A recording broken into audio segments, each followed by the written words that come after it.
se amamwa BM Sompa 93.1 Wokumase Sompa. Sonyana na nkranza won mu nyina da afakase boy bi na samodro edeba no ne de makote no bi enie. Media Coalition Against Illegal Mining de ato aban no wanim sanya kasa tentene ne de to galamsey ase ne mom na ne kine yada won force enyoyo.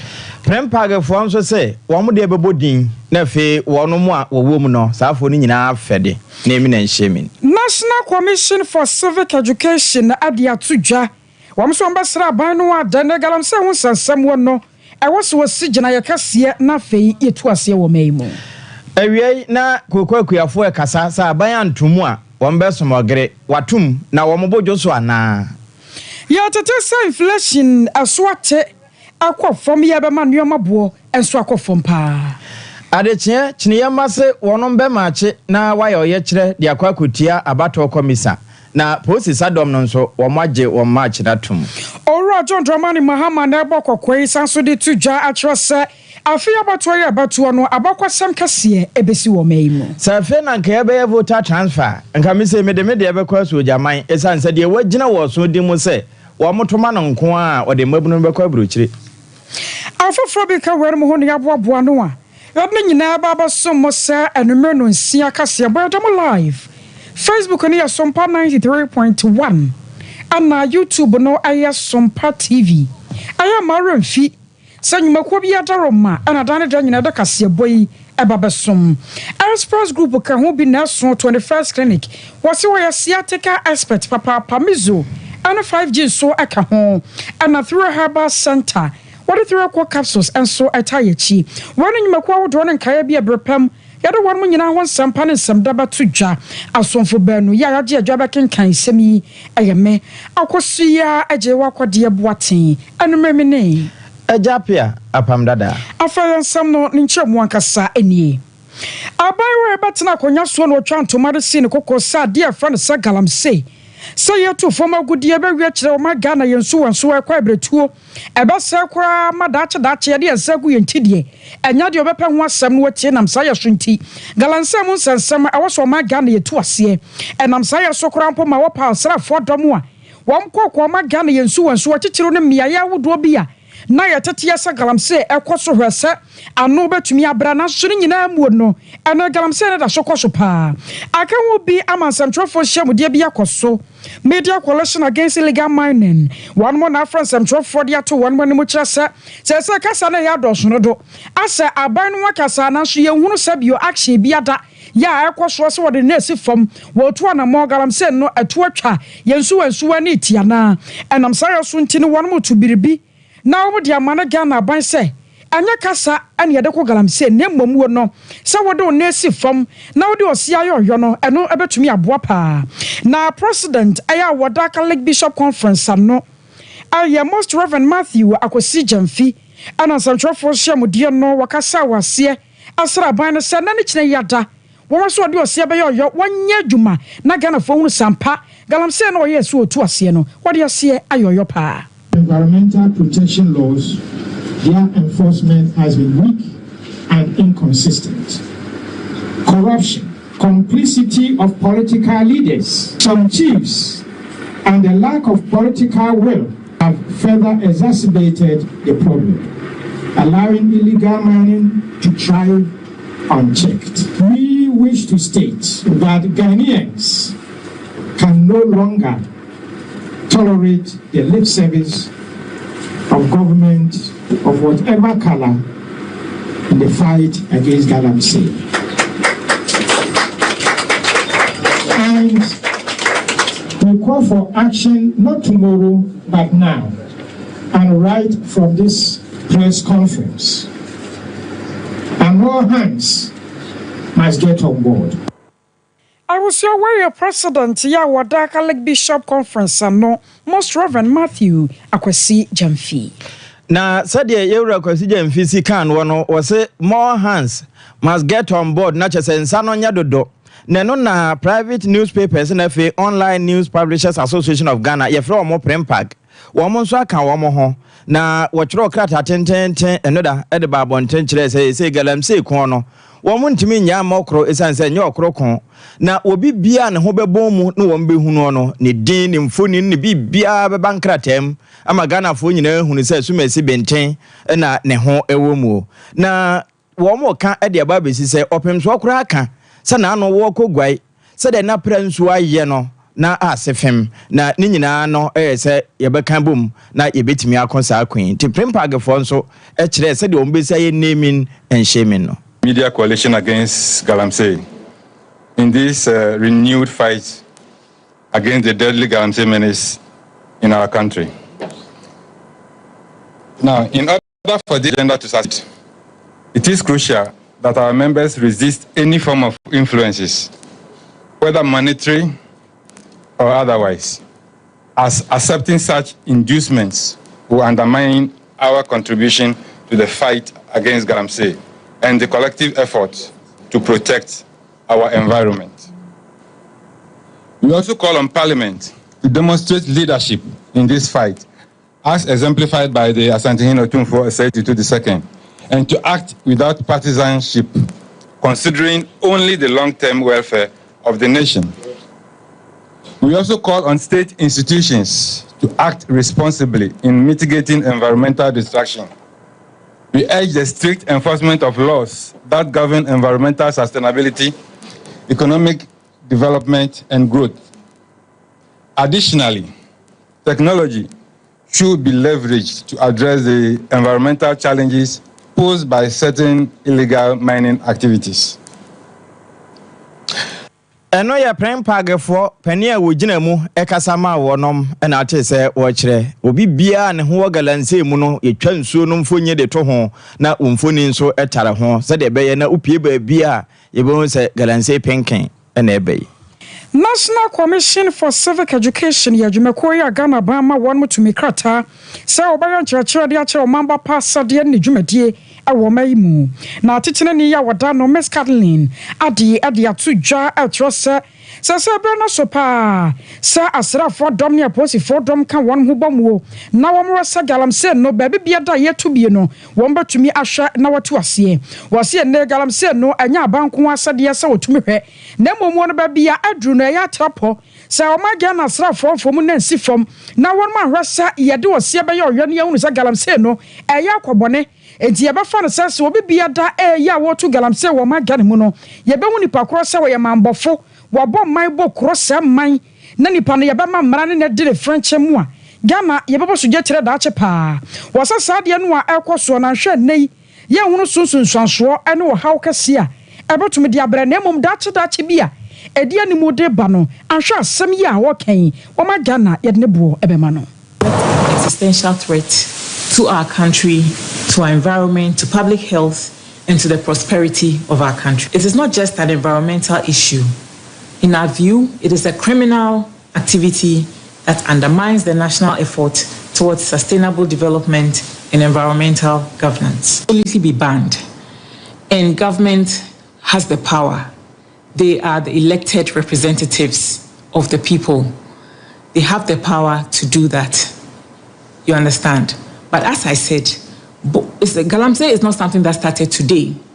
So in order to avoid politicizing, we want to say that the people who have led the Fourth Republic should make a commitment. We are in election season. You understand? People are looking for votes. Let us tie our votes to a commitment, a clear commitment, not two-sidedness, not saying one thing and then saying another thing elsewhere. We want to hear commitments from those seeking power, that they are committed to the fight and they are willing to take actions against it. We want to hear that clearly. I think we haven't heard that clearly, and that is a great source of concern for all of us. So yes, galamsey can be banned. We can come up with alternative solutions. Mining is not necessarily a bad thing. We can have mining going on. It's been going on for over 500 years in this part of the world. So mining is not necessarily a bad thing. It is the way in which we are doing it. The willful poisoning of water bodies, the destruction of forests, now forest reserves as well, is what the concern is about. And those activities are illegal activities, and illegal activities must be dealt with accordingly. I was earlier attending Wada National Commission for Civic Education and Nomes Caroline Adi. Na saa galamsey kun sebio wo a wanko bie no na kama esa wo de ompema ne yie enti sei ekuaku ahodo nyina so de wo ma no atomo bia wo no mo ko ho enam saa ye so se de mampani ka se ma yenye spectators na mom yenye citizen no ensantrofo nka bomu ko nso asode se wo mo ye citizen na de nkoyi a wo mo anso ene ehunu na wo no mo ka enti pani a wotua ensantrofo no nyina no Ewura Albert Kwamradwomfo nso aka bi ene wo de tudwa che se no kwasem ni we de mampani enko na ento no emra bia wo se wosom na wotimi de ye adwuma ma posi sadom ne asra adom no timeti wo hugum chichu ni wo no ma ye no wonsu aho ne wo mo nso ebehuru wonsu mu no yebetimi yi saafo ni nyina firi ho ama yensu no ani betie na mpata no nso betimi anyini yie awodo so abo ama wo no ma bekọ aposo nso anya bi na timamufo anya bi adie na Ewura abadwomfo nsantrofo nhye mu ase ene wo de sanse metudwa. We make the following demands. The president must declare a state of emergency over our water bodies and get the military to clear everyone found on the water bodies. i.e. mining on the water bodies is illegal, and as we all know.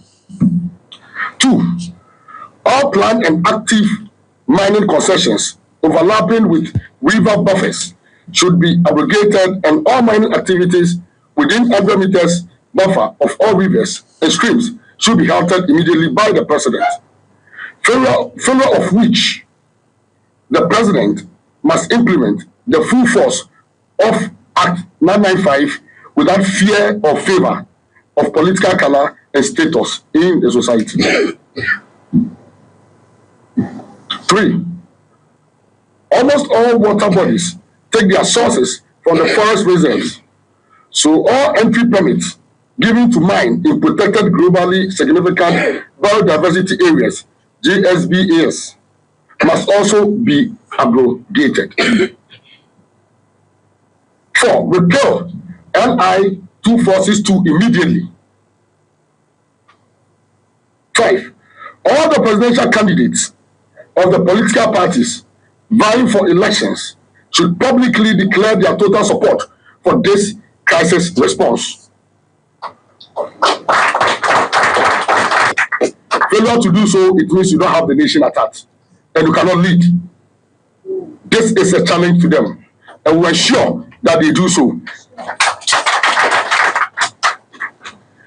These demands will be reviewed in the fortnight, i.e. 2 weeks, to see what actions have been taken, and our next line of action will be communicated to the media.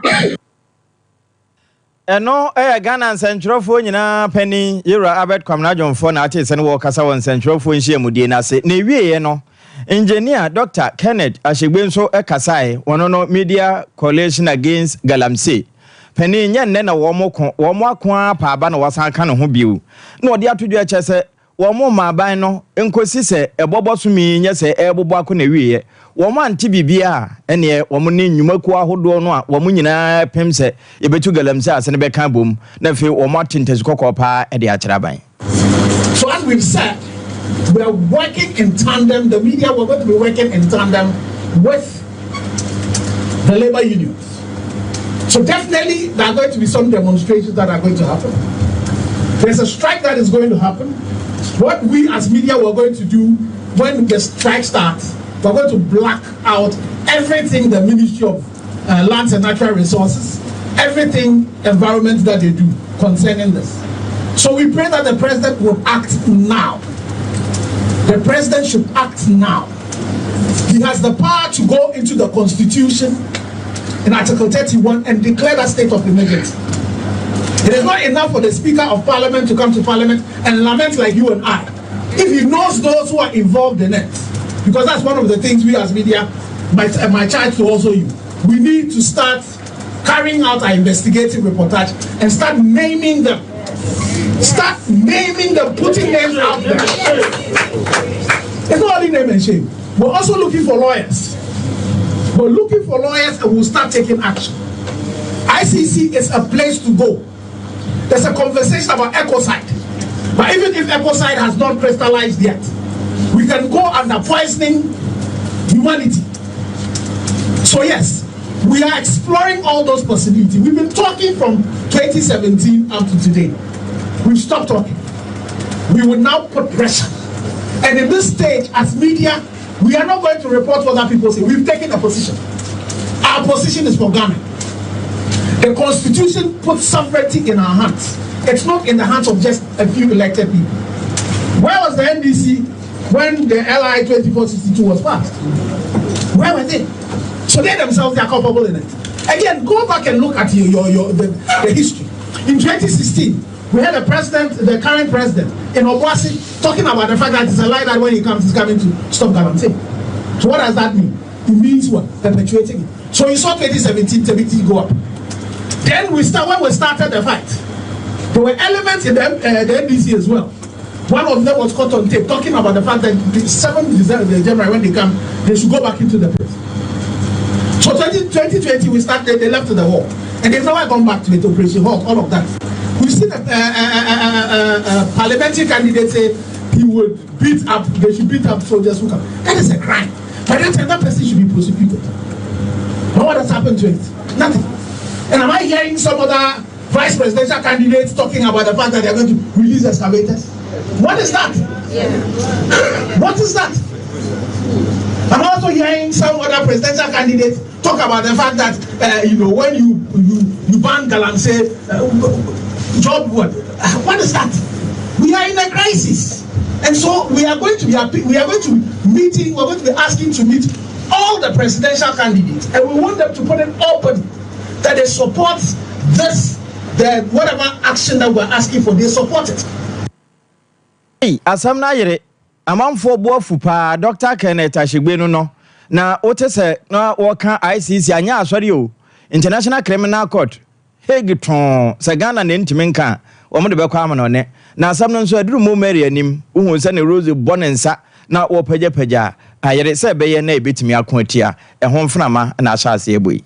I was say your free galamsey won sansam wo mu na ya tete sa de aboni kan say inflation no aswate akọ fam ya Ghana enuoma bo eso ba betete pa na wo July ni mu na ewo ohamu nchemu aduonu akiripo no nkono 20.9%.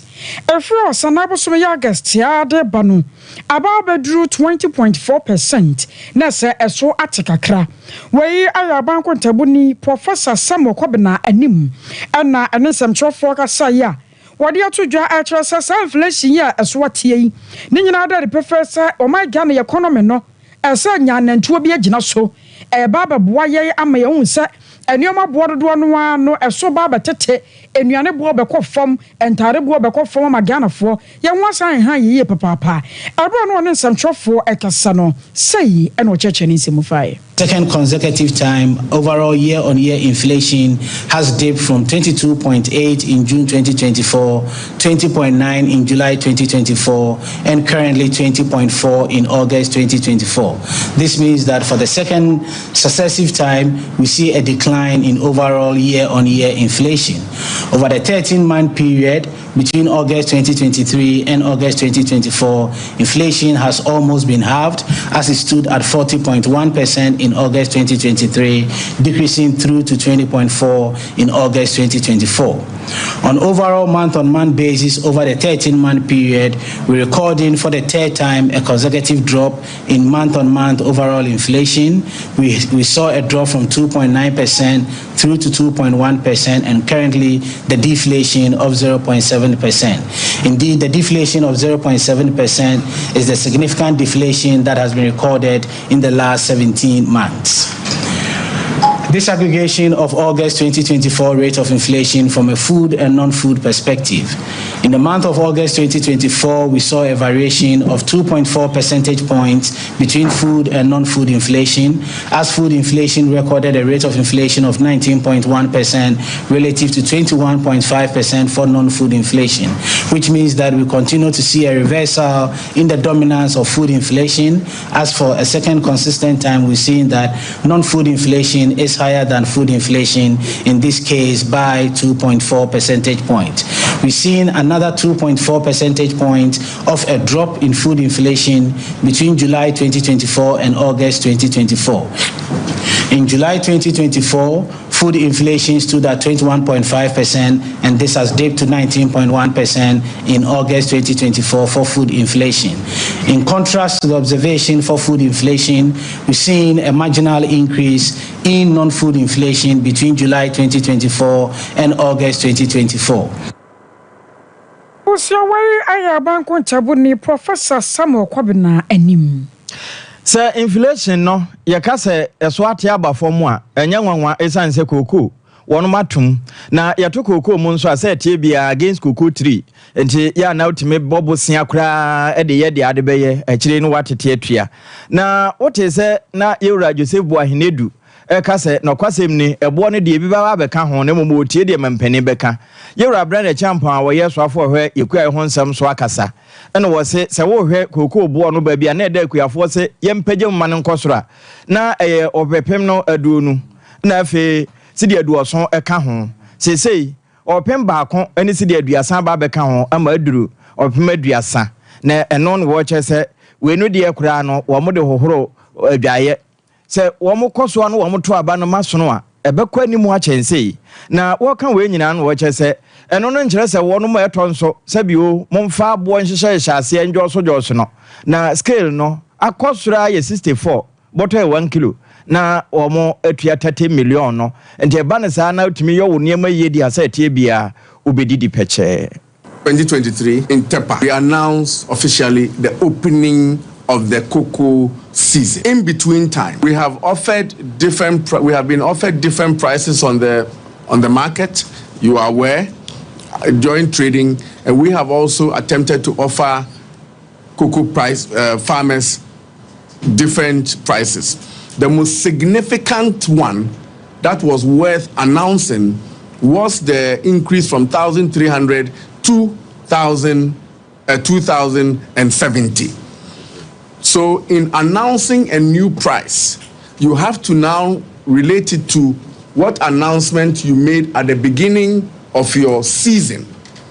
And at the beginning of last year's season, 2023, as I announced in Tepa, announced by the president in Tepa, as against the opening of this new season, is 129.6%. And that is very, very clear. In between time, there have been some announcements.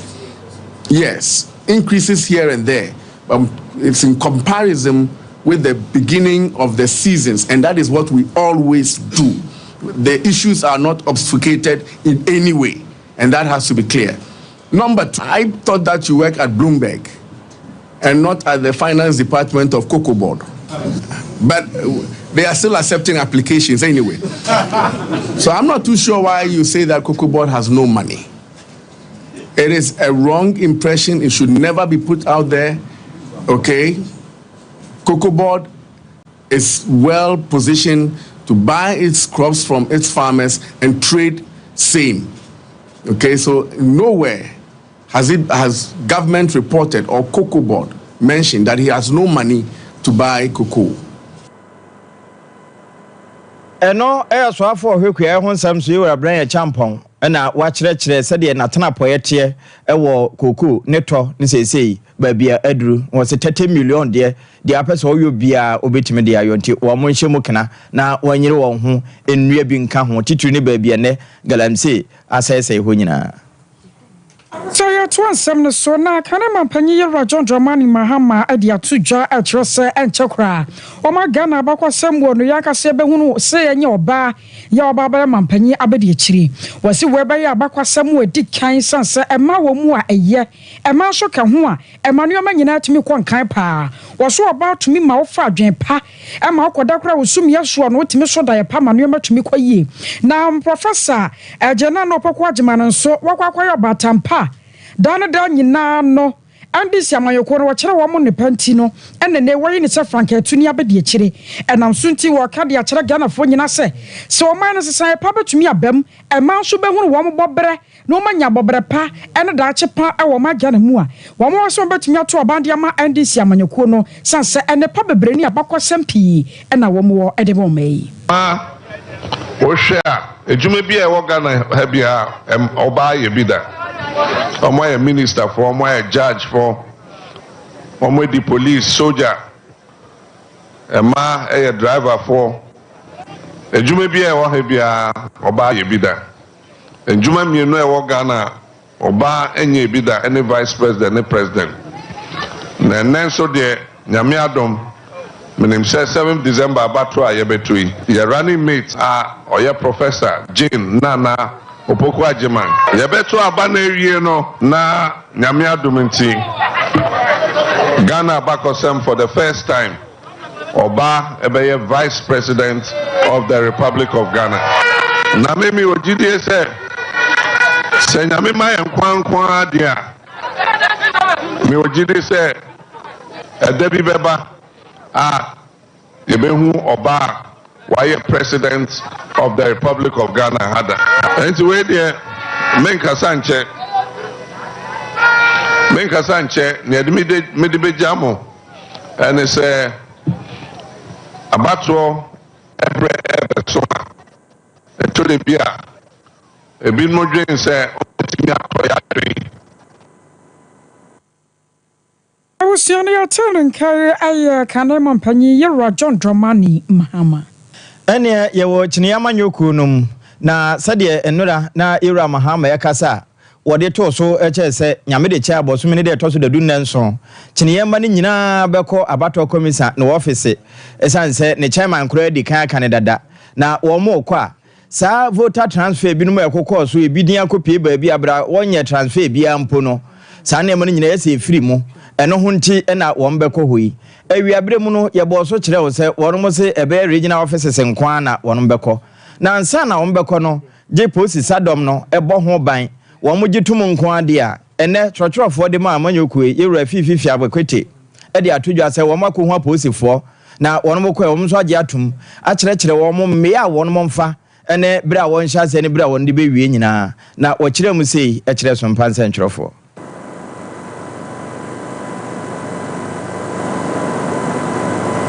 A very good meeting with the regional police bosses.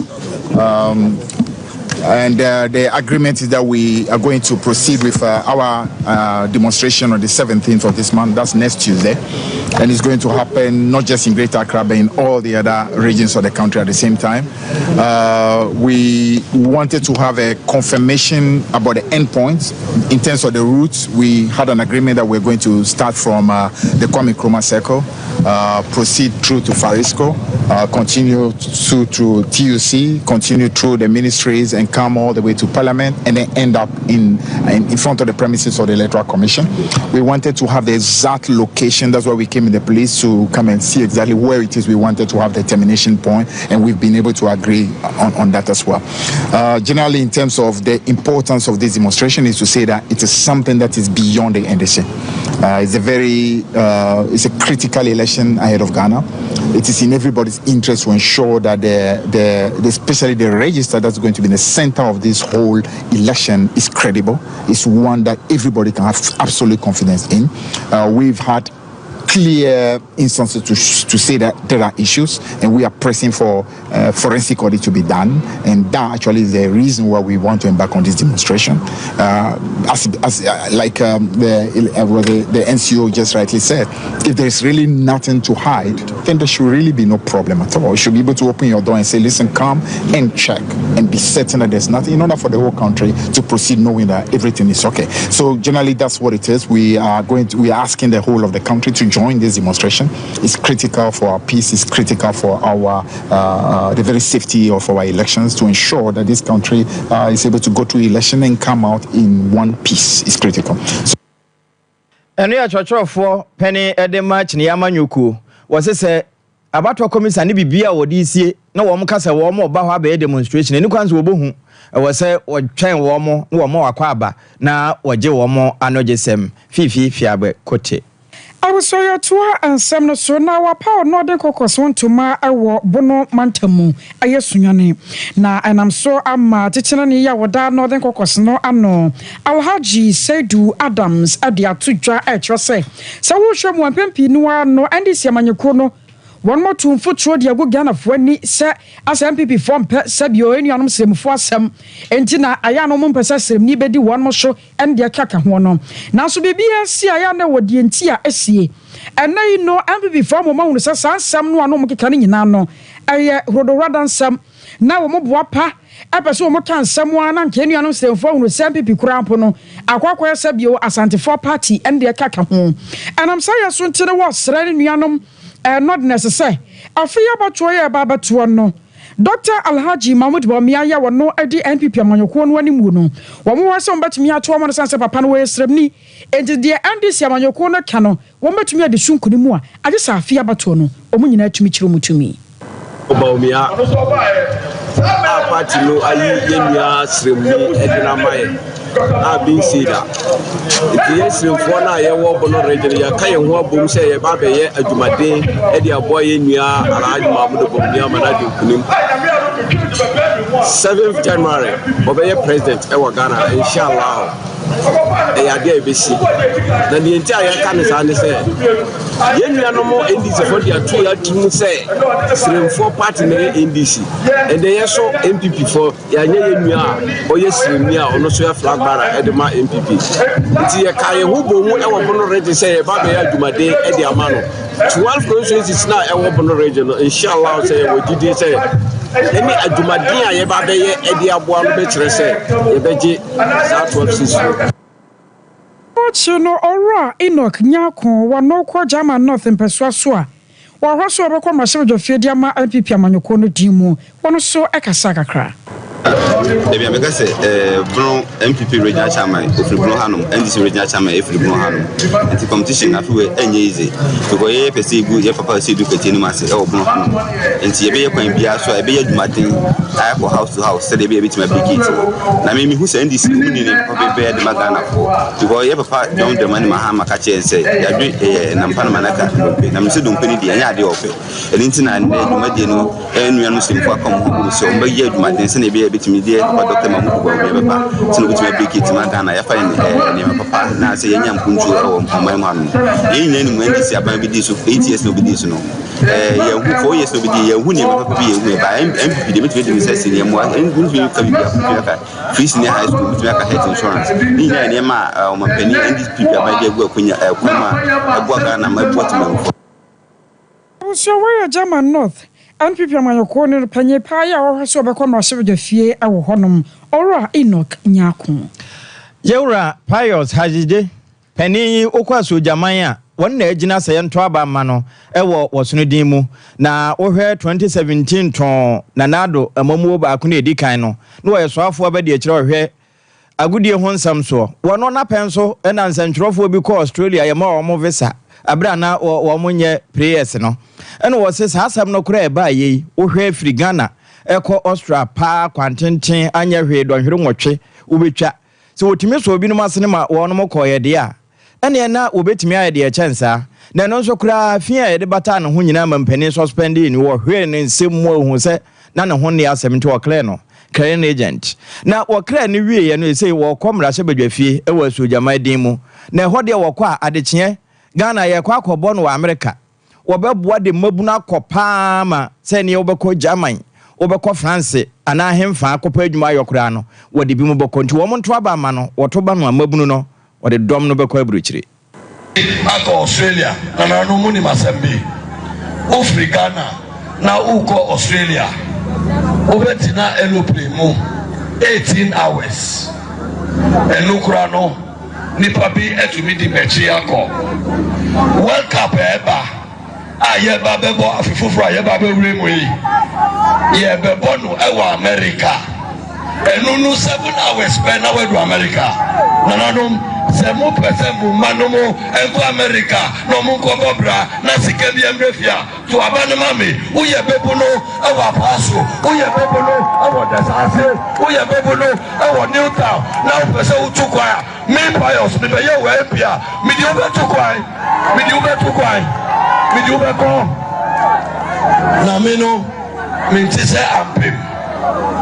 na yamawa kwanya na wodi usako se udemre fem na eduma na yedi ase usase bua nepa no ontumi ho ano twina obi foforo so embe ya usemi ntwe konongo kaya me ntisa etime no uye bebu no na opese utukwan uko Germany uko America uko UK uko France bebi a opese ubeko bia no ubuami a misu minya akwanya misu mebuao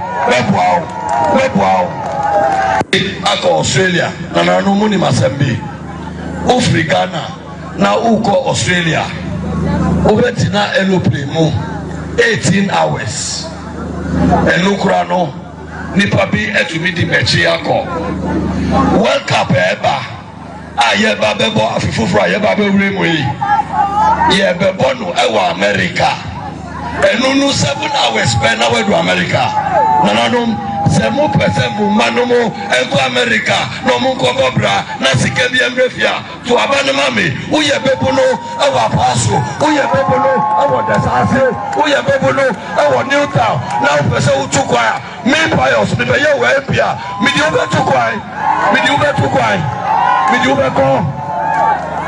na me no me ntise ampem na yamawa kwanya na wodi usako se udemre fem na eduma na yedi ase usase bua nepa no ontumi ho ano twina obi foforo so embe ya usemi ntwe konongo kaya me ntisa Yewra Pius Hadzide no was na ano okra 2017 say 18 hours ebitimi di na chiko Australia na 7 hours America here what the dombe ko the hiane se ombeto aba ma no na World Cup ne yanko bi kura saafo ne de wo be pia wo makọ ama wo makọ ye adwuma America e di sika ba fie abebo Ghana sanse Ghana na asa enko yie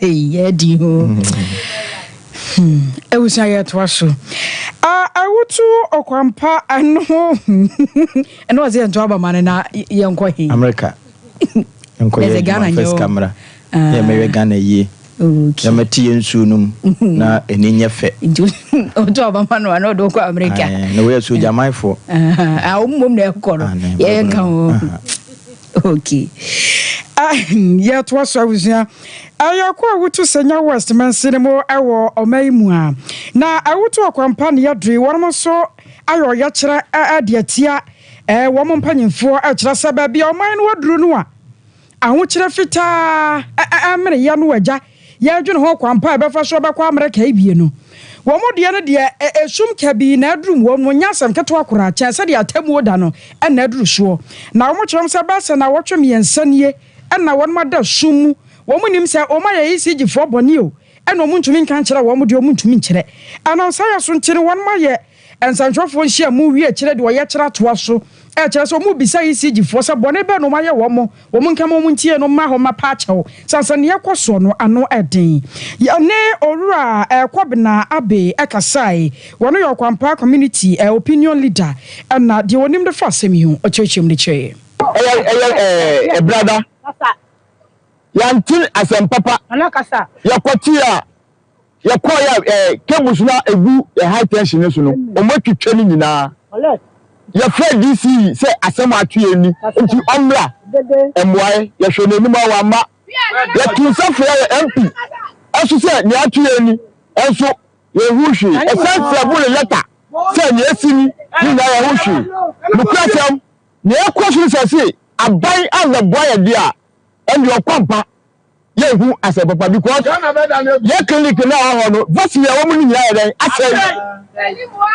ye madam na ho no o si so let ni wo dia ye be ko from kwampa etu ekọ kwasha what do you say 3 miles ka bia so ni ko mu ha yes sasa ye bia school na ma yo kwa se nkola tofiwa no ye so na mfa be mu na ye se ye manum ti o mo be yesuo no kasa sa ye bia school se si ankola be kwa konum sa yesuo no ahwa na the problem kase adai abraye nti ye traban sa ya ye bone anase mo mbo bone ne kura po a omumbo moden no mumbe light because ye so na mdi ma nya maganes ye use light in the ye ba ni say ye danajo ye kosi ye koti ya light ko off ani tie na ye crazy ye ko na pole na high tension pole ye ko na ahye shi ahye na ye hu what do you call tie any petrol kakra ho nti ye free say akwonfo no mponchi no ma be den e ba be wia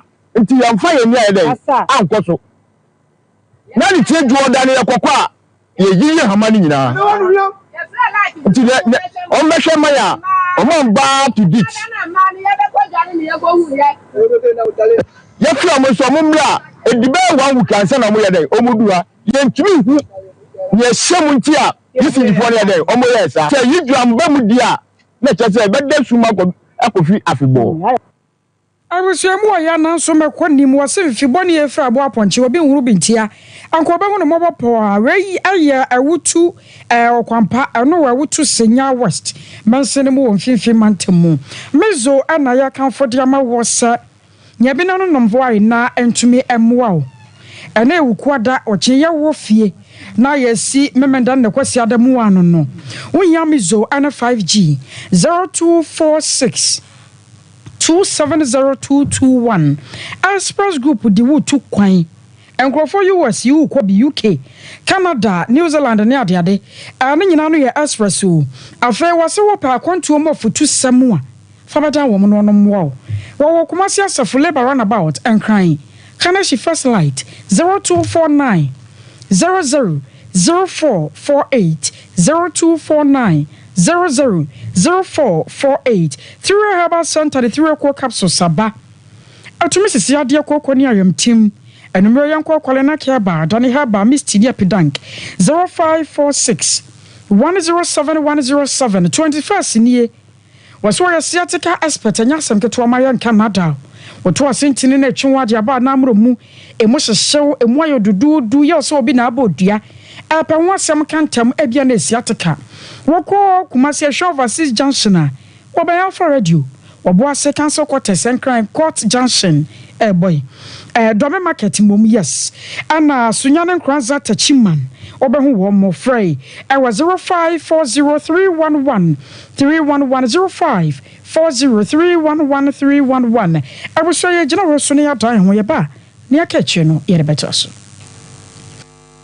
21st clinic yes sciatica expert sciatica no o nerves na wo to ase na fa wo siremu na fa wo nansia besi ase ho no se ho techema eno ene fa ne sciatica na etimi bubu o to ase ka wo se dwe wo sirem wo je ho ba bia enye na no na 21st clinic ba ye adwuma pa wo mu ye ntia baso bo ma gine wo Ghana ha ene amono ne enyasem ketewa womuji international awards ahodo womuji local awards ahodo na anu nso na womu be the only sciatica research and treatment center in Africa bibrim hano ebi ni baby a gise 21st clinic nkwa womu dia bibiduro ene besa o yare no masa de machine aka ho eya yare sabia yare bia wutimi de ko ne mama ade pa ko a womu gidi womu pa no eye sciatica ena stroke nso de kwa diabetes ne hypertension ne ade Ghana ha ba bia womu ho 0540 311 311 0540-311-311. There's a 21st clinic. Woman is sciatica expert.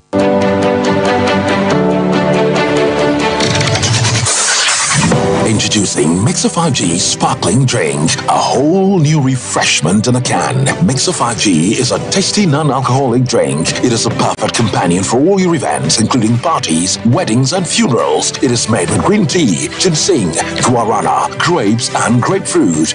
Get refreshed with Mixer 5G Sparkling Drink. For bulk purchases, contact 0246 270 221. This advert is FDA approved.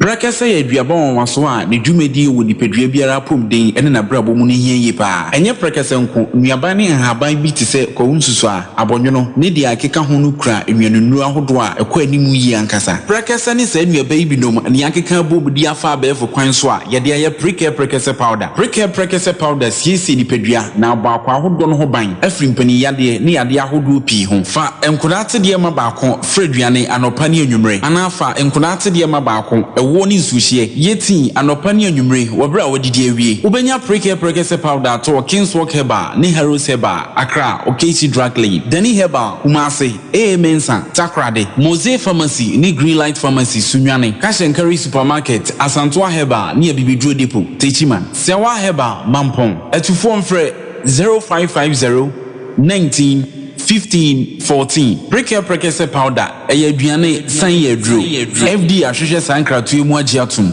hey sewa me hu acho me na no me bisa ekra so kwa brochu Kwaku afeina me beko me nkrata krani hey eni me ma connection man for den kofo sika aduane ne wanya otudi musa no oh Express Group advertisements according to IF4 opese otu kwan kosua dia Express Group do be call mind me to say Canada US Australia UK and Germany say a tour and say visiting so Express Group do be call Dubai Canada US Australia and Germany mo am pese motu kwan koye adwuma nso obetimi de wako Dubai Qatar and South Korea. If you also want to take international tests like SAT, IELTS, TOEFL, GRE, GMAT, they can help you pass easily. They can also help you secure a good job in the UK. You should make sure you Kumasi Asafo Labor roundabout Accra and so Omo Carnation First Light Tama Omo Community 18 Lashabi Girl Filling Station. From Omo for ISO 055 555 0067 and 0249 000448.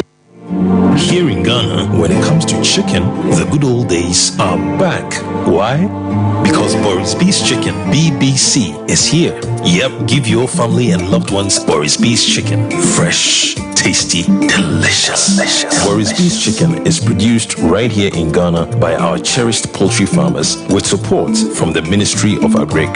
Get whole frozen chicken, gizzard, chicken feet, chicken neck, and chicken liver for those special family meals, buffets, picnics, funerals, and all restaurants. Get Boris B's Chicken. It's halal, so everybody can enjoy. Wherever you are, call Boris B's Farms hotline 05-444-444-53. Ask for our branch that is closest to you and come get your chicken. Boris B's Chicken, BBC, proudly a Fiakoko.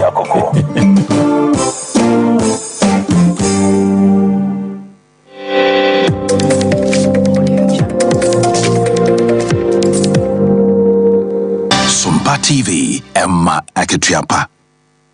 Okre Sompa TV, Emma Aketiapa ampa yedawase esansomo akwaba. Afi yento ansem no so emma na medo ko afija sekire east abato mpesua no so wo mahe nkroni asante agona na yewura Ivan Samuchumesi wo yechine yeba ya wogina se yento aba mfama no wa file ne form so kama na odi akoma isi wo matena yo agona na wodi ko wiye no no se da bi wo bekasa wanya afa wiye no wodi akoi no de aka ese wo mbeto aba na ma no na wo motomo no na ekotoma ni paafro bia na nko Ewura John Dramani Mahama etese de wasa kapma no wanwamu anenti wo ka kire wo mo se wo mo pega na yi na agona mfa so pa de a wo mo nto aba no ma no na wontoma Ewura John Dramani Mahama nso so pesa me ka kire Ghana mine motifo ne mohafo nyina ne se ene eye anamuntu a edikai so wo hwese de ne mabunu ese agitwi abedwi bia ye beye filing ne submission ya na wo se ohunu se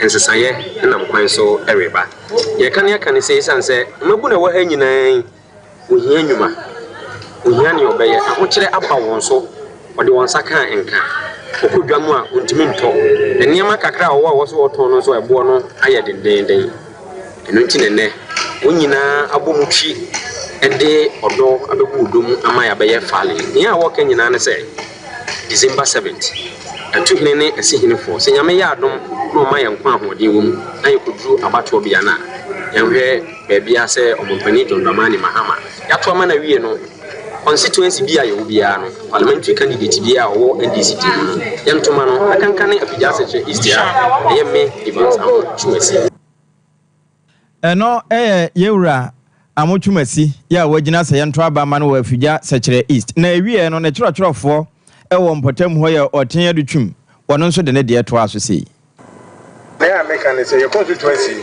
so for your research about your constituency from the lowest village to the highest town good to a do one and NDC government for the constituency you MP there this time we are working very hard say I'm as a parliamentary candidate now we are your constituency look say your constituency will not help us because so we can put any normal people constituency and this government Yewra otenchumasi na yachorofo edimachini yamanyoku ewo afija sechere east no wacha se wamonto aba no ma yewra amochumasi na efe yentoma yewra Dondamani Mahama na projects a womodo wonsa kan ya aban yi ba ye wonko ho kura aya abandon projects no womotimi abetwa so awie na abakra chepanyini yowo elembele mansin mu yormonyamfo kwasi bonzo eno de atudwa etrose na penso pa so obetena sia ya nhwehan na hensamo manso chiama ne muso bewi akire mojakegu beba de empare no kura wosesa de ne nti na ma district security council no empanyifo pa no ye nei wana empanyipa ya wodi ani mu enamsa ya so ntiri wobewasa ahensamo manso twi biada ensore wana penso ne mu obema asomdwe mapa atumi ade ahim wore sansen wanyina tudwa won cheche adwumade bia na ekoso ya wotonsa efre nanan mahemfo ene ba hemanfo. There's no bigger challenge than a chieftaincy dispute. I stand on the side of the law at all times. In the end, the power lawyers, a kukudam, I bet church, I'm a Hindi bra, or by Hindi woman. Obia, say, some of these, I say, Maka, who's a lawyer to know. I believe you there, yes. Mandela is Naba, I bet church. I cannot err. But if I'm erring, I want to err on the side of the law. Sompa there, I no Ghana mbra bohoban.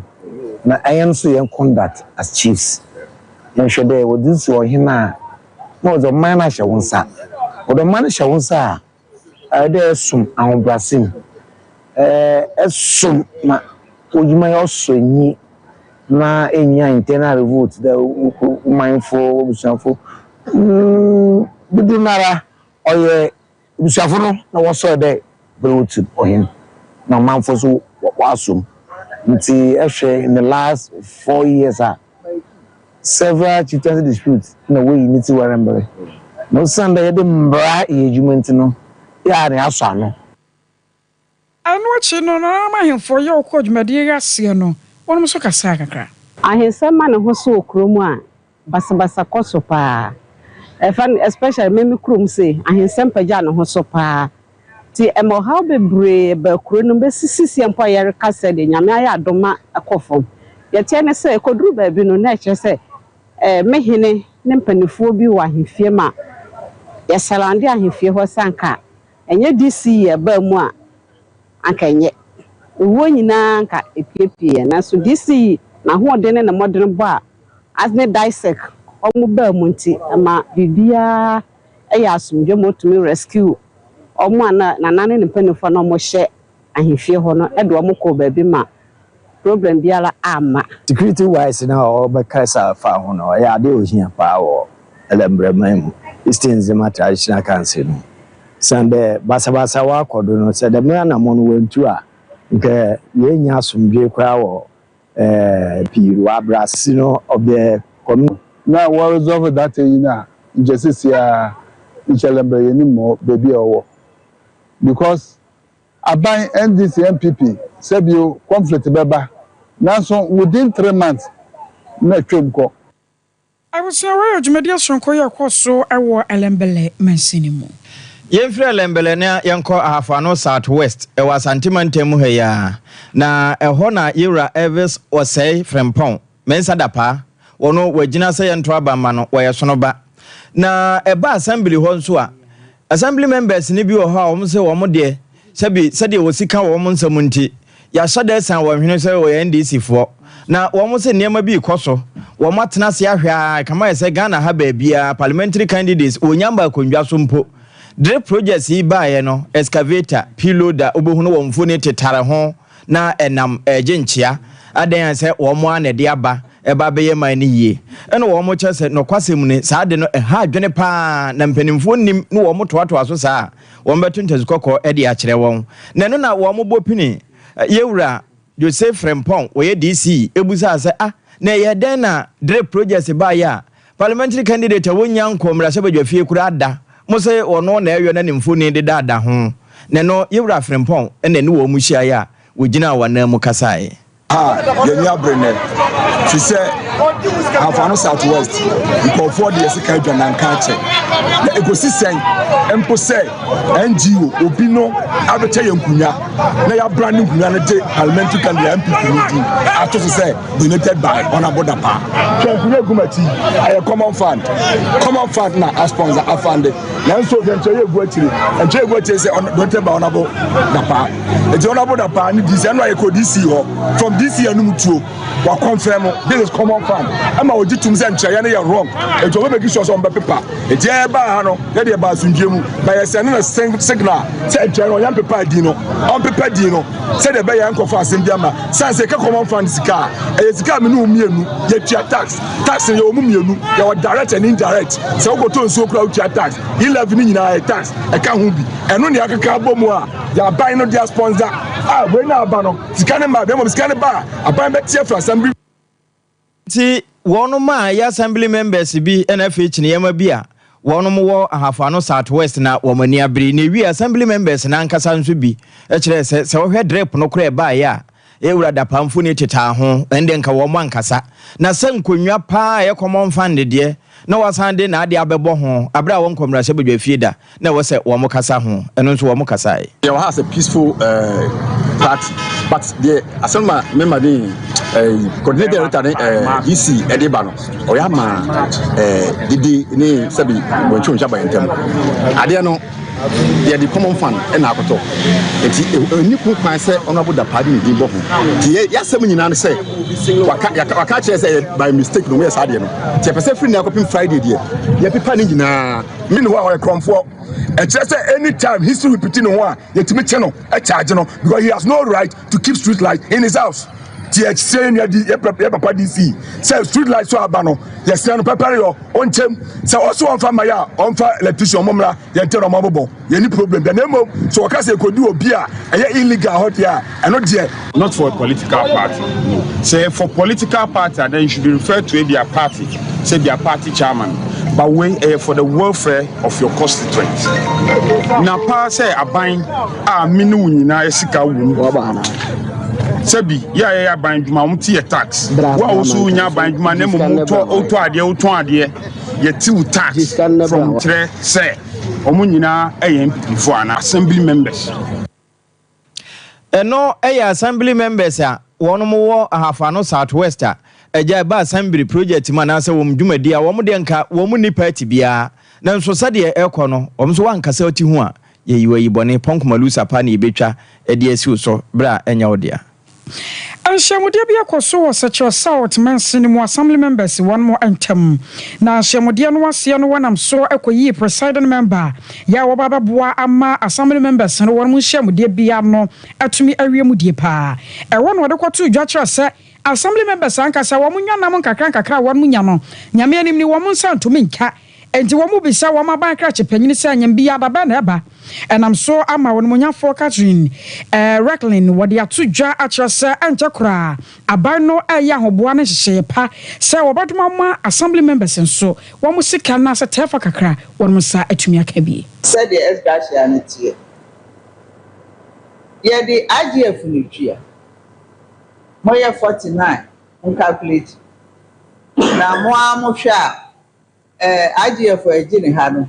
Sankia de ya, never to me a Pia.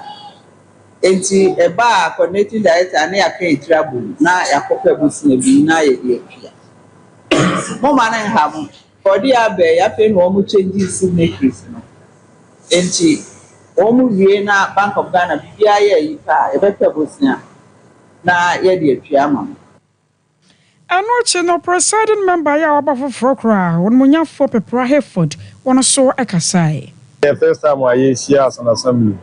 Inti ebe confirm ye committees ahodo no. Ene committees ya e was a formal assembly ha no. Ano ene ba be na se de muhu no no. The honorable members na obi akopeti well. Edo na mentimi ho ase oba bi de na so. Esan say yadimra na ye adwuma no art no ano eboa ye ma ye te ho ase. Ntimu say bibia was in order. There should be 2 committees in our assembly. We have Public Relations and Complaints Committee, Executive Committee. Now, under Executive Committee, we have sub-committees under it. And to hear your honorable members, do no be expertise here, or no a pro ahoronti, and only a group or be a far sanitation, where honorable members here, or nimbi far sanitation, yeah, or dinner home, be a far dance here. We said the Munim no committee there's 8 and ya no hanamo. In this committee, see na befa koshia no mo akose sai nema ebeboa district no omo de executive committee. I was young some was see emphas Dama Kukwa Veronica Jando akosia somoya Grace Buzi Reverend Michael Happy munyina ya damwase ora santia bo Benedict ne ensem for panyi akosia eje wa kwade abo ateni midi anumre mene eja pia apam dada ya home so